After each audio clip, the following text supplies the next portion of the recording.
صرح المتحدث الرسمي باسم قوات التحالف تحالف دعم الشرعية في اليمن العقيد الركن تركي المالكي أن قوات التحالف المشتركة تمكنت مساء أمس الاثنين من اعتراض وإسقاط طائرة بدون طيار مسيرة معادية بالمجال الجوي للجمهورية اليمنية فوق محافظة صعدة، قامت بإطلاقها الميليشيا الحوثية الإرهابية المدعومة من إيران من صنعاء باتجاه المملكة. وأوضح العقيد المالكي أن قيادة القوات المشتركة للتحالف تتخذ كافة الإجراءات العملياتية وأفضل ممارسات قواعد الاشتباك للتعامل مع هذه الطائرات لحماية المدنيين والأعيان المدنية من هذه الأعمال العدائية والإرهابية،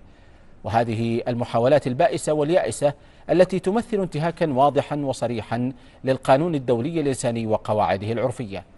وبين العقيد المالكي أن هذه المحاولات الإرهابية المتكررة تعبر عن حالة اليأس لدى الميليشيا الإرهابية وتعكس واقع خسائرها بصفوف عناصرها الإرهابية وعتادها، وتؤكد إجرام وكلاء إيران بالمنطقة وتهديدها للأمن الإقليمي والدولي،